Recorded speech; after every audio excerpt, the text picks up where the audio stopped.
Enggak bohong. Meskipun benci dengan Muhammad, musuhi Muhammad, tapi dia enggak mau bohong. Nah, akhlak yang seperti ini sekarang jarang. Bahkan dari kalangan ustaz, yang anaknya nanti bakal menjadi pendiri dinasti Bani Umayyah, yaitu Muawiyah bin Abi Sufyan. Ya ini bapaknya. Jujur orangnya. Meskipun kafir jujur, enggak bohong.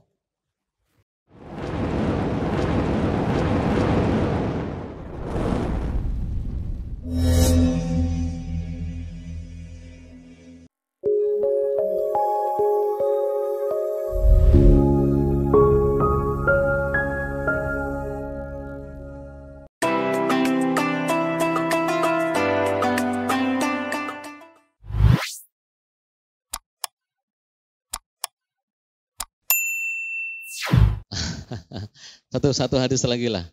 Satu hadis lagi. Wa Nabi Sufyan Sakhr bin Harbin, dari Abu Sufyan Sakhr bin Harbin radhiyallahu anhu fi hadis tawil, di hadisnya yang panjang. Dulu pernah kita jelaskan ini.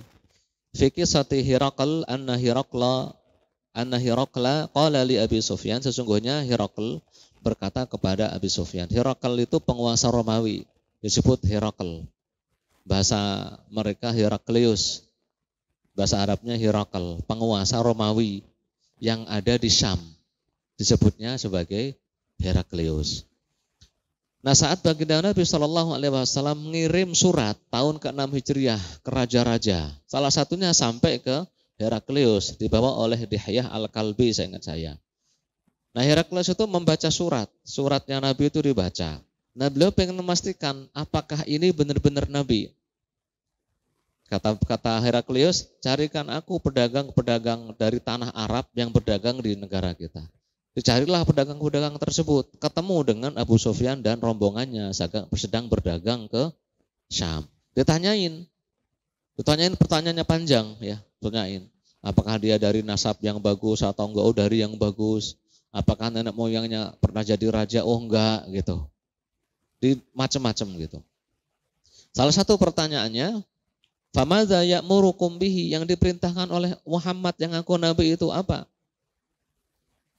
Faqal qultu yaqulu u'budullaha wahdah, sembahlah Allah semata, wala tusyriku bihi syai'an, jangan menyekutukan dengan satu apapun.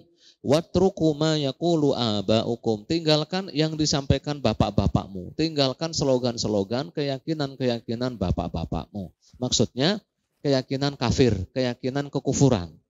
Kalimat-kalimat yang salah, yang menyelisihi kebenaran. Ya kalau bapak kita nyampaikan kebaikan, ya tetap harus kita pegang kan gitu. Maksudnya harus ditinggalkan itu adalah keyakinan-keyakinan nenek moyang yang menyelisihi ajaran Islam, menyelisihi kebenaran, tinggalin gitu.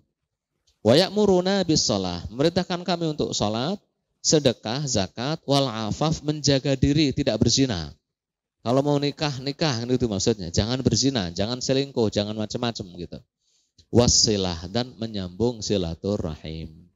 Jadi yang diperintahkan oleh baginda Nabi SAW sejak dari zaman Mekah. Saat beliau masih di Mekah gitu, itu beliau sudah memerintahkan untuk menyambung silaturahim dari zaman dulu. Makanya Abu Sufyan ini paham. Ini tanya tahun ke-6 Hijriah, tapi dari dulu Abu Sufyan itu memang termasuk musuhi baginda Nabi. Saat ditanya ini masih jadi musuhnya Nabi. Itu loh. Bagusnya orang-orang yang adil gitu ya, yang objektif. Bahkan dengan musuhnya itu enggak berbohong. Padahal kalau orangnya enggak punya harga diri gitu, dengan musuhnya bohong kan? Wow, ini memerintahkan bunuh, merintahin apa gitu kan? Ini enggak bohong. Meskipun benci dengan Muhammad, musuhi Muhammad, tapi dia enggak mau bohong. Nah, akhlak yang seperti ini sekarang jarang. Bahkan dari kalangan ustadz. Iya. Enggak sedikit.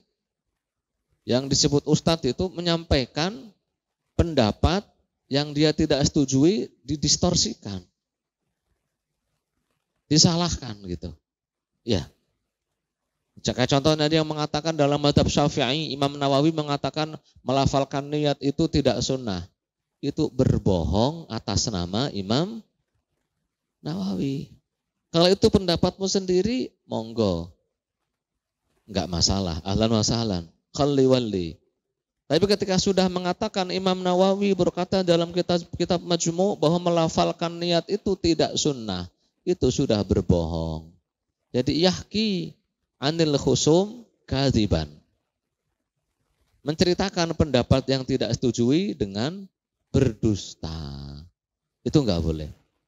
Sebenci apapun kita pada orang, jangan pernah kita berbohong.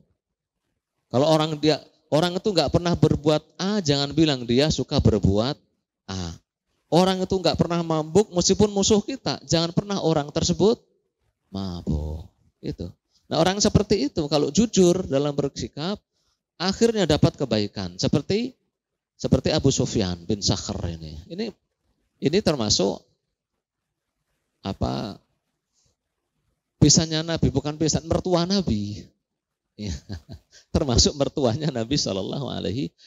Dan nanti di akhirnya masuk Islam sebelum Fathu Makkah, dan Islamnya pun jadi bagus. Itu. Yang anaknya nanti bakal menjadi pendiri dinasti Bani Umayyah, yaitu Muawiyah bin Abi Sufyan. Ya ini bapaknya. Jujur orangnya. Meskipun kafir jujur, enggak bohong. Jangan sampai kayak orang-orang sekarang itu kalau bohong kepada si fulan, si fulan tadi enggak pernah apa-apa, dibilang kayak gini.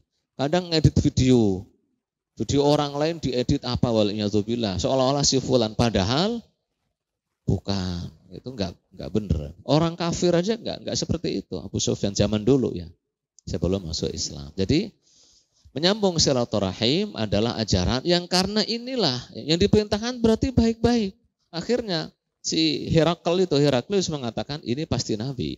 Heraklius itu sebenarnya pengen masuk Islam, tapi karena khawatir kalau masuk Islam kekuasaannya hancur, dia bakal digulingkan, dilengserin, nggak jadi masuk Islam. Dia pura-pura aku cuma nguji kalian, padahal dia sebenarnya pengen masuk Islam. Dia mengatakan kalau benar yang kamu ceritakan pasti kekuasaannya akan sampai ke tahtaku ini, dan benar.